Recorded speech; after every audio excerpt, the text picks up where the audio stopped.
So today's presentation is from INVISTA and Mobideo. We jointly have been working together on turnarounds and digitalization of turnarounds and the benefits that it can bring. So I'll introduce Daniel Goulet and Mike Goranson. Mike's from INVISTA and Daniel's from Mobideo. Take it away. Go ahead, Mike. All right, guys. Mike Goranson, I'm Turnaround Execution Coordinator for the Victoria INVISTA site. Been there for 25 years, the last 15 in the turnaround group. My name is Daniel Goulet. I'm the president of Mobideo. I manage kind of all of our operations here in North America. We've been working with Mike and INVISTA for close to 5 years now. We're excited to show you some of the cool stuff we've been working on. The digitalized process that we've done we're currently using at our site, we're doing the Connected Workforce, which is an app where you can do real time on how you're at, where you're at with the schedule right now. It updates currently. The second one is the digital EH&S auditing. We do all of our EH&S audits digitally throughout the field. They keep it in the BI report so it shows the true log on where we're at. Next one is the digital job packages. You can have your iPhone or your iPad out there in the field, pull up the pictures, the drawings, everything right there at the spot where you're at. Closure forms, you know how you used to have to run around and get that paper copy signed? Now it's all digitalized with this app that we're using, and it's real time. Pressure relief device trackers, that's something we used to always have paper at the end of the turnaround. We'd run around scrambling because there's 3 or 4 of them that got misplaced or lost or blew away. Now we're digitalized with them, and it's phenomenal. All the signatures are there. We've learned how to lock it down with them to where they have to sign it before it progresses to the next guy. Okay, challenges prior to going digitalization. How many of y'all have seen y'all's wall chart like this, and you got to go in and manually update it at the end of each shift? And you got guys come in. Some people will miss it, and then you're not truly showing where you're at, where you're projecting out to the management.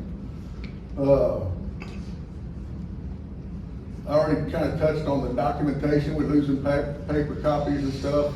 Can we go to the next slide? Yeah.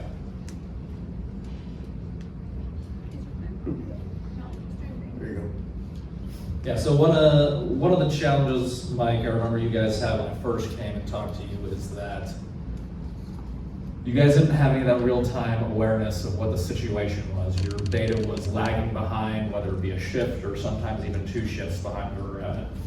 So one of the big things we're talking about here is using real-time data to manage a turnaround. So what do we mean when we say real-time data? I feel like it's a word that's thrown around a lot and it's not really defined. So how we define it is tracking an event as close to the work as possible, meaning the person who's actually doing it, as close to the work as possible, as close to when the event is completed, or that work's actually going on. So for example, that a simple schedule update, the person who is doing the work, putting inside of an app, hey, that this task is complete as soon as it's done, is more real time than say a foreman coming to a scheduler at the end of the shift and saying, this is the work that was done today. So being able to have that kind of real time data to have that decision awareness to monitor the decision making is crucial for INVISTA. So I just want to talk a little bit about the actual platform that these guys are using to accomplish all this. And I just want to touch on it briefly. There's 3 kind of main pieces of the platform. The first one is the app. That's exactly what it sounds like. It's an application you can download on your phone or your iPad, or you can even use it on a web browser. And that's where work is actually done. Checklists are completed, forms are filled out, work processes are executed. The next part is what we call the MCC, or the control center. That is kind of that first supervisor level, where supervisors are assigning tasks, checking up on work that is completed, initiating new tasks, managing change orders, things like that. And the last one is what we call our BI. BI stands for business intelligence. Just a fancy word to say it, charts and graphs, where we're bringing all the data from the turnaround in and presenting it all in one place, so you kind of have that one-stop shop for all the data that you need to manage the turnaround. So, Mike, why don't you tell me a little bit about kind of what your role has been kind of in this process over the last couple of years? In that process, we would start out with getting people trained up on how to use the app. So to go one step further, like what he was talking about, when you start a job, we got them trained to where we go into that app and you start that. Because then it tracks the true hours that it takes for them to do that job. So it helps us on future events to know how long to plan for that event to happen. Over here on this slide, the different, what you got? I was gonna say, so what INVISTA is doing really well with this data is true operational excellence is taking actuals, using it to inform your plan the next time, and then also your execution. So what these guys do is 365 days a year, they work on turnarounds. Turnaround is not something you do every 5 years, it's something that you're constantly improving upon. So these guys take the actuals from their old events, they use it to modify and augment their plans for the next event, and then also the subsequent execution from that. So each event they're getting better and better and better based off of kind of that strategic cycle that they've created. So before Mike jumps into this one, so this is the first thing that he kind of talked about is paper wall charts, right? Anybody here who's actually worked a turnaround and managed one over the years knows that this is something that the industry has used forever to manage turnarounds. And the reason why they've used it forever is because it's a very effective tool of seeing where you're at. So essentially what the software tries to do is to take the good from kind of the foundational practices that have been used in the industry forever and combine some of these new kind of digital principles inside of it. So this right here, this is just a representation of an old school wall chart. Up here are kind of the different phases of execution, everything from pre-turnaround all the way to shutdown. And each one of these circles kind of represents the green is what's done, the orange is things tasks that are ongoing. You see the red on here, those are things that are late. And you can actually come in and click on an individual slice here of the pie for inspections example, see what's late, and then all of this data filters for you in real time so that you can actually see in that phase where your hangups are. So Mike, how did you guys use this for your events? When that slide starts out in the BI report that he was referring to earlier, everything starts out gray at the very beginning. And as you start completing tasks in the pre-TA, it'll get to 100% like it shows, and then the next pie piece will start to fill out on your different phases. What we do on this typically is we'll come in here, and like he was saying, you can click on the pie piece, or you can click out there on the yellow dot down there at the bottom where we just at, and it brings up only the stuff that's ongoing. If there's any lates, that's the first thing I usually look for is the red. Click on the reds, you got a list of stuff that's behind. You're able to go out there, get it going, get stuff made up. This was actually a picture about 3/4 of the way through this last event we had this past March.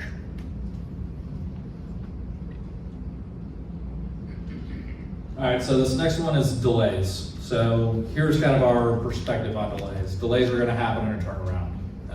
What you need to do is you need to measure them so that you can improve upon them the next time. So there's two types of delays that we take account for. Minor delays and major delays, and I'll explain how we define the difference. So a minor delay is something that you're gonna have, it's an inefficiency that you're gonna have to eat it, right? I got 20 minutes late getting a permit out the door. That's not something we're gonna necessarily reassign resources, but it's something that you need to be aware, you need to track so you can figure out ways to do it better. The second one, which is a little bit more important, that requires more immediate action, is a major delay. So a major delay is I show up to do work on this job package and I don't have the materials I need to be able to execute this work.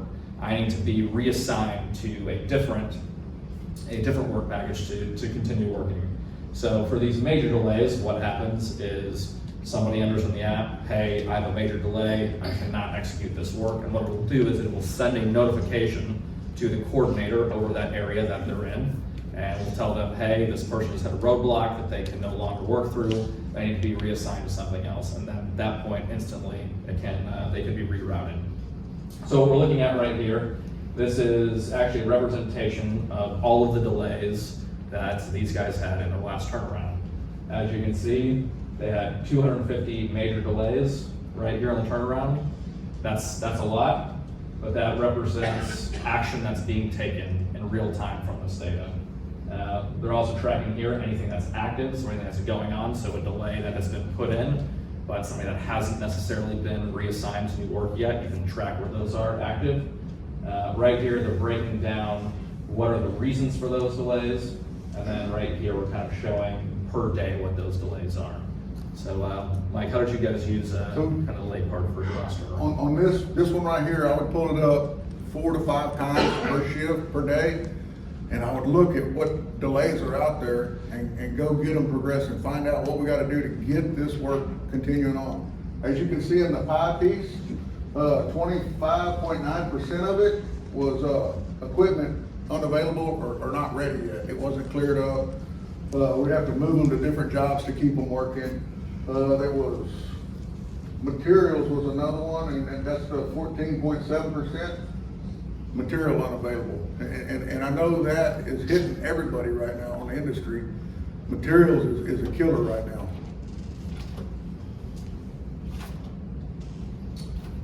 All right, so this right here, another benefit of using a digital platform is that all of these forms that have to be filled out during a turnaround, so you can enforce these standardized work processes.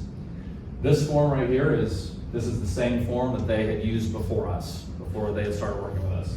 Now the only difference is instead of somebody going out to the field, writing their notes down, coming back and trying to type everything in to a Word document, what they're doing is they're taking our app actually out in the field. Every box here where some type of data is recorded is done all through the app. They're going out, they're capturing the data that they need. This form is filled out automatically at the end of the turnaround. You press one button, you export everything, you get all of these forms exactly in the traditional format that you were getting them.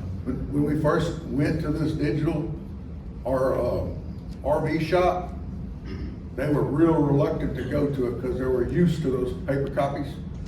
After we went through this event and they seen how we had the flanges, pictures, the actual, you can't really see it on this, but if you zoom in on these pictures of the RV, the relief device over here, it actually tracks, at our site we have to have, the pipe has the same equipment number as the actual RV to where your flange is exactly matched. So when they seen this, they fell in love with it. It tracks the signatures at the bottom. I whited them out for this, but they're actually their signatures, the date and time that they did their part and signed off on it. It's logged in there. Digital closure form. This is the one I was talking about earlier. When you get to your unit, you got your vessel you need to close. We used to have to take the paper, run around, get process engineer, get the reliability engineer, get the inspection group, all to sign off that yes, it's ready to close. Now it just goes on their app, their iPhone or their iPad. They sign off on it. Go out there, look at it, sign off on it. It's increased efficiencies dramatically from having to go find them in the past. Okay, so let's talk about change request processes. Everybody calls it something slightly different during a turnaround, but essentially you're opening your equipment up, you're seeing what discovery work you have, and what kind of repairs or remediations you need to make. One of the biggest ways you can influence the outcome of a turnaround is managing this process well. So I'll have Mike here talk a little bit about how it was and how it is now, but essentially how it is now, there's 3 parts of the process. It's initiated from the field. So the person who's initiating the change request is collecting the information they need from the field. They're never having to leave. They're then sending it and rolling it to, call it more of an admin role, somebody who is preparing the package together to the group who is going to make the final decision on that change request. And then all the approvals are also done in the system. So when you go from initiation to in the schedule, actually executed out in the field, that duration we are dramatically reducing because of the digital process. So like this one right here, this copy, back in the day, that was a Word document that we would print out, run around and get all the hand signatures. And it would take us, even in the event, it would take us days to sometimes even a week into it, waiting for an approval. This is showing the efficiency of it. On this one right here, we started it on the 24th of March at 1:45 in the afternoon. We started this SCR. The final signature was from our reliability services manager. We're at the Victoria site. He was on a conference in Wichita with the corporate at 9:21 that night. 8 hours later, I had all signatures. We were approved to continue working. It's efficiencies I can't explain, or I can't tell you how much it has improved our efficiencies on getting the discovery work going. Yeah, I mean, you're dramatically reducing your risk in a turnaround. You can Yep. change your change request process from a couple of days down to 8 hours. So this right here, this is just a log that's used to track a lot of these open change requests. But on this log, there's 193 of them, and if you look over on the far left, I think it's the third bar down, it breaks it down by phases. You know, like when you hit scope submittal, we start doing the SCR process, and once you hit scope freeze, the signatures go higher as we get far closer to the event. The criticality of the SCR process, it makes it harder to get stuff in as you get closer. But we had 193, and of the 193 of those, I'm wanting to say it was only like 75 of them were after scope freeze.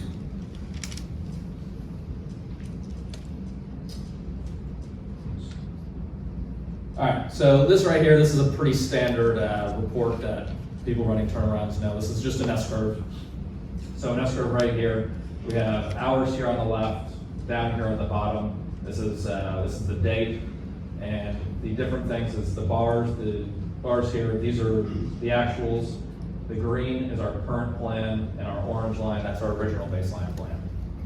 And this graph right here shows what good looks like. I mean, the scaffold builders in this event, they stayed pretty much on the original line the whole way through. The next slide was another contractor that we were dealing with that they couldn't keep up. We were fighting to try and get us up to speed. We looked at it about 4 days in and realized we weren't gonna make the end date. So we started searching and finding another contract company to come in, and they basically bailed us out. And once I got them on site, within 3 days, they surpassed our schedule. Yeah, it's being able to take that real-time data, using it to make decisions very frequently around resources of what you need to do to actually execute your plan.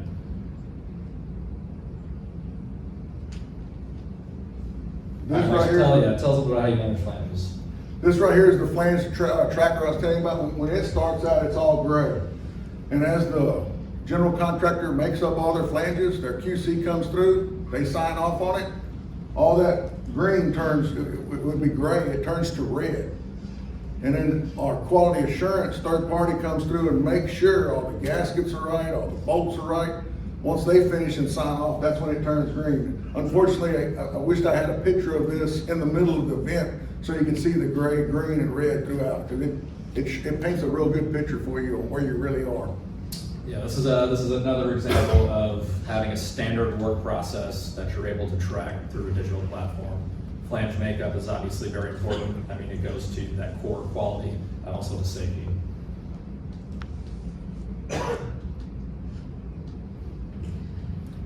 This right here is the shutdown and startup timelines. Basically, it has a number of tasks that we had to complete to get the shutdown clear up done so we could start maintenance at the top graph. And on the bottom, it was the startup, the flange makeup and startup. Then the last one I want to show you here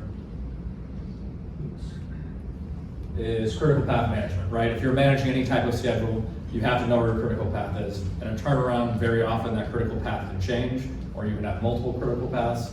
So you need to have this critical path management truly be dynamic with what's really happening out in the field. So these guys, what they're able to do is at any moment, They're able to see that critical path changing. They're able to filter on it inside of these reports, and they're able to manage their critical path. And truly on this, the critical path right here with the discovery that we had on it, you can see really at the 16th, we were, or actually probably about the 13th, we were at our baseline critical path complete, but with all the additional work, it rolled out to the 27th, I believe.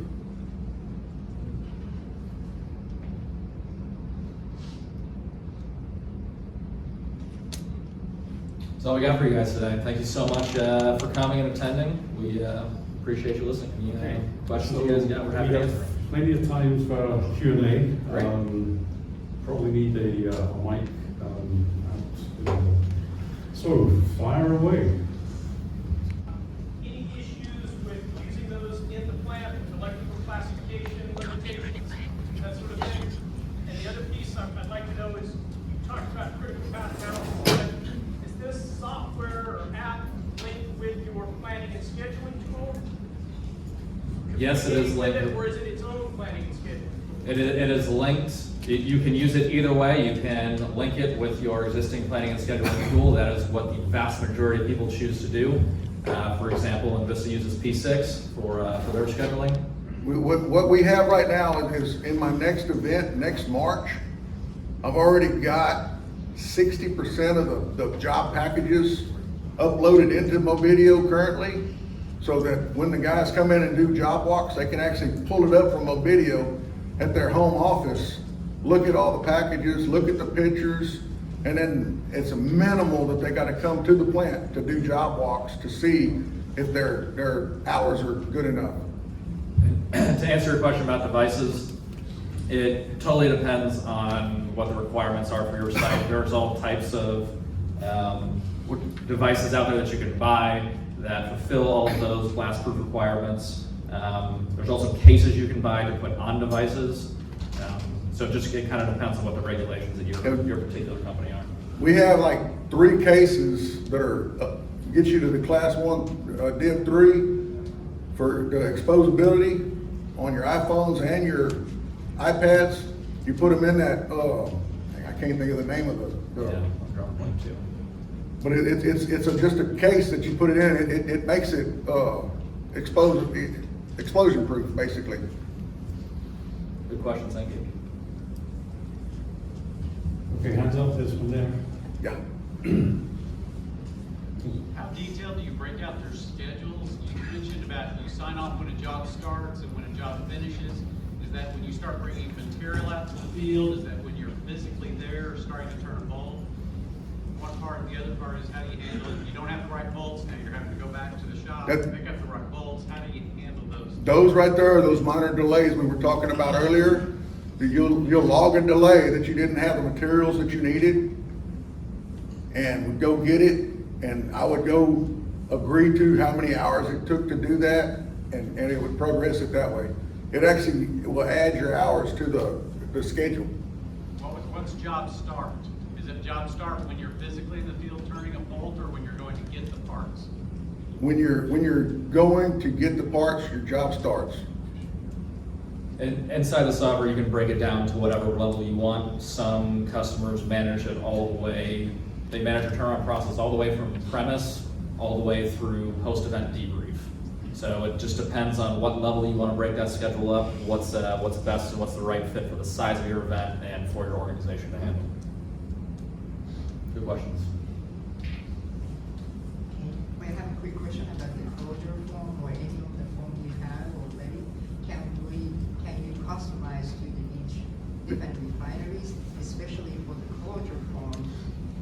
Can we add any pictures? And Yes. why we don't want it to close it, or need to clean more tray here, or the bottom of the tower, those things? Yes, you can add the pictures to the closure form, and to be honest with you, that's another thing I should have said. During our last event, we only had one process engineer. So she was at home and would get the closure form on her phone and get to see the picture. She could fold through it, and she would sign off and agree that it was good to go from home. Yeah, but my case is most of the time is that, we don't want it to hear any waiting on tech service for final. Yeah. Right. So, but if we can do that, but also the kind of similar questions that telephone, we carry tapes and then measurement, all these tools in a little pocket, the little bag. Right. So that we're gonna add one more, which is a telephone. I guess this is pretty much required telephone, right? Yes. It's some type of device. So there's a couple of ways we've seen customers actually execute how they're doing their updates. One is they give a worker in the field a tablet to carry around with them. A lot of times, depending on who that worker is, that's not a great option. You got somebody who's climbing up a bunch of ladders, carrying an iPad. That's not a good solution. The other thing these guys have done in some places is what they've done is they've created kiosks on the ground for, in different places inside of the plant that they know people are going to be near to, and then that way, as soon as they finish, they just walk over to the kiosk, they find their task, they go ahead and update it.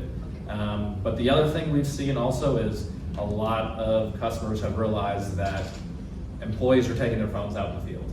Like, it's just, whether we're trying to stop them or not, they're doing it. So some of our customers have just leaned into that and said they're taking them out anyways.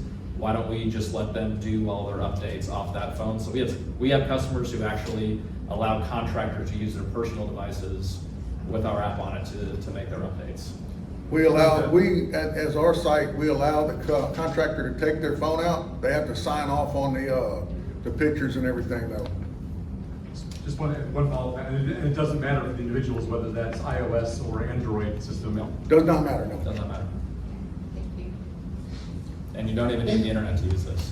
Go ahead. Hey, thanks for the presentation, really good one. Hey, where were you guys in the digital transformation in INVISTA when you implemented this? Was this early, or was this after you had some other digital platforms out there? And what kind of resistance and change management did you have to do? We did run into some resistance originally, and there was a lot of people that was, oh, here's another thing you're gonna try, another thing that's gonna fail. But you gotta have somebody out there holding everybody accountable to get this to work. And we had 2 or 3 of our guys, a lot of y'all know JP De La Garza. He was a great instiller on holding everybody accountable to making it happen. We actually had one contract company that never would update Mobideo. That company no longer works at our site. And when the others seen that, it's dramatical how dramatically it increased their productivity and getting it right. You're dead on. The change management piece of this is essential. Like our technology or other people's technologies, it's not groundbreaking technology that exists. It's stuff that's been around for decades at this point. It is the people part of it that is always the most challenging. I actually did a presentation here last year about change management and how to get people on board using some of these digital programs. I think there's 3 parts of what you have to evaluate every change on. There's kind of the analytical part, the why am I doing this? Why is this important to me? Why is this important to the organization? There's the emotional part of it, which is kind of tied to somebody's identity. Who am I as a worker? How does this impact my identity and how I'm working and my performance? And the last part is the environment. And the environment is just all about making the behaviors you want a little easier, behaviors you don't want a little harder. So the behaviors you want easier, these guys put kiosks out in the field to make it just that much closer to the people trying to do the work so they can't blame it on a device or connectivity or something like that. And the part where he's making it a little harder is he just said he has a contractor who's no longer working for him because they didn't play nice. So you hit the change from those three angles, and that's when I've seen customers be most successful. Thank you. Very well. Hey, thanks again for the presentation. I have 2 questions. So one is the digital job packet. So are we able to update BOMs? Let's say if, to his point, we find that they have the incorrect screws, we can go ahead and mitigate that in the, at that point, but how do we change it? Does the software have the ability to update BOMs Yes. right there? Yes. Yes. Perfect. And my next question is, once an operation is complete, let's say if the insulation needs to be removed before we can remove the piping, say that's operation 10, does it notify the next It does. operation, like a notification, like, hey, it's ready for you, let's go, let's go? If you run it with the iPhone or the iPad, you can have it where you get a Mobideo notification that you got a task that's ready to start. Or they also have it to where it emails, like to your email. Yeah, there's three ways we do notifications. So it's all linked through the predecessors and successors that already exist inside of our schedule, so there's not any additional work that somebody needs to do. What will happen essentially is a task is completed, and once that's completed, the successor task to that will get a notification and say, hey, your predecessor has been completed, you're available to go out now and do this work. And the kind of idea there is that you're not mobilizing somebody out to a job that's not already ready to go. A good example of that was your eddy current crews to go out. Now, once the hydroblaster is complete and they hit it, it tells you right now, okay, it's ready for me. It's no longer I'm going out and checking on it. They had to rerun stuff, you know. Mike, I'm blown away by this. Whenever we're at your site and let's say we're working on different towers at the same time, some of my crews are gonna be removing the trays, some crews are gonna be removing the packing installation. So my question is, when I'm bidding for this project, am I bidding for, I need to make sure they're all getting their permits, or am I bidding for training? Am I bidding for the devices as well? That's one part of it. But as far as the real time, if I have multiple towers, do you have a kiosk per tower, or is it a tablet per foreman, or how would I track that? Each contract company we've been using does it differently. We got our electrical company, they have, like what he was talking about, they got a guy that's in the room that they just radio in, hey, I'm starting this job, and he'll go in and key to start. Hey, I'm complete with it, go in and complete it. So we got one group that does it that way. We got others that take their iPads or iPhones right out there to the area and actually do the updates themselves. Yeah, because I have my timekeeper, so in other words, have a person separate that'll just track all that information. That'll make it easier for everybody. You can do it either way, as long as you keep the accountability going. That's the only thing is, we gotta hold everybody accountable. Yeah, the important thing there is that there's not one strategy that fits every contractor during a turnaround. And I think if you're trying to make one blanket strategy that goes across everyone in the event, like you're setting yourself up for failure.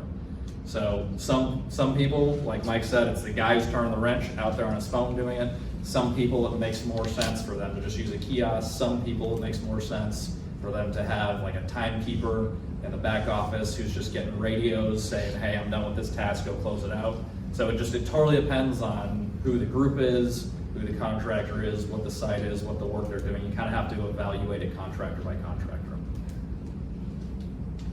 Hey Mike, are you doing pipe fabrication, specifically well tracking with the They have the ability to do well tracking. We tested it out on this last event and worked through it. It's still a work in progress, but I see the advantages of using it though. Absolutely. And next question is the relief valves. Are you doing anything with external shops, or is it all just your internal? We're doing both, external and they're using the app? Yep. On the control valves, our off-site guys, to go one step further, we're actually working with these guys right now. They got a paper that they fill out at their off-site shop to send to us on email once a day. Now we're gonna have it in the Mobideo app to where they can go in and update it 3 or 4 times a day, and it'll help us see really where we're at. Question about the capturing of productivity losses whenever you guys are in the field, permitting, materials not available, any of those various categories. How do you ensure that people are capturing that? Because as we know, people get to working, something doesn't get delivered, they get delayed, they don't necessarily document it. Do you go back and look at it from the standpoint of, hey, you had 8 hours to finish this, it took you 10, follow-ups to get it, or do you find that people actively and engage in reporting? It's kind of funny in a way, to answer your question. Whenever they do take that 12 to 14 hours to do that job and they don't put that delay in there, that's a hit on that contractor, that we do the KPIs on each contractor, and after they get one or two of those hits, they realize, hey, I better start putting my delays in. So yes. So it's self-regulating? you know? Yes.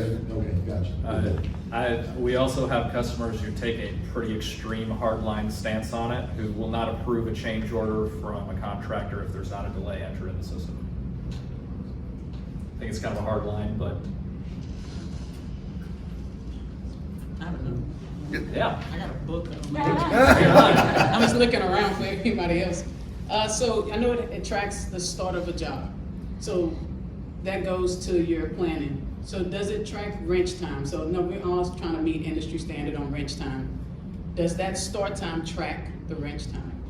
Or just the time, a duration of that job? It will track the actual time out there. The wrench time, like you're talking with productivity, we already have that productivity factored into our estimate before we start. We base it on about a 70% productivity factor, and it rolls pretty good. Yes.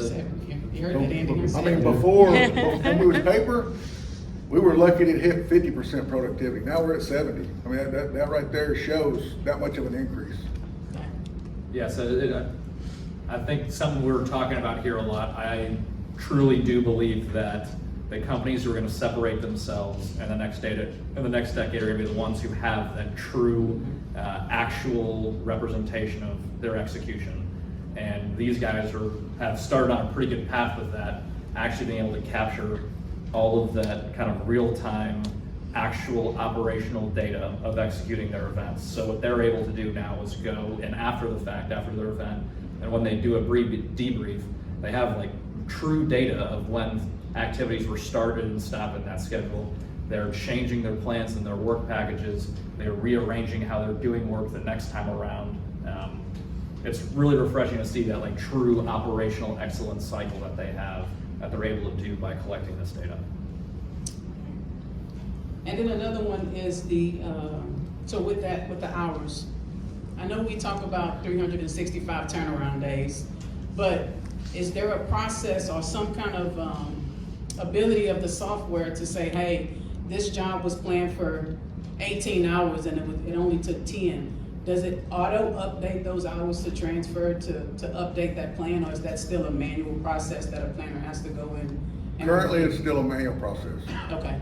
Okay. That's more from a work process perspective than a technology perspective. The technology perspective, I could turn that on tomorrow for him, but it's still that human element of wanting to go through each work package and say, hey, those 10 hours, were those actually real? Were those captured correctly? Because you never know, something could have happened. And also with the Mobideo update into the P6, they can have it set to where it automatically updates our site, our scheduler.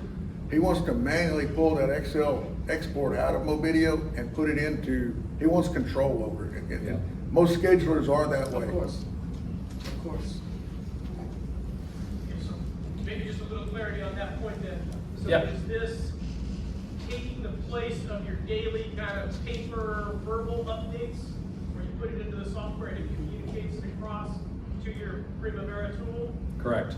It pulls straight from the Mobideo manager. He can pull an export out of what was done that day and dump it. There's no longer the contractors pouring into the scheduler's office to dump off the paper copies. That's a thing of the past. Yeah, let me offer some clarity on that. So you create your schedule in P6 as you normally would, and then the data is imported into Mobideo throughout the day.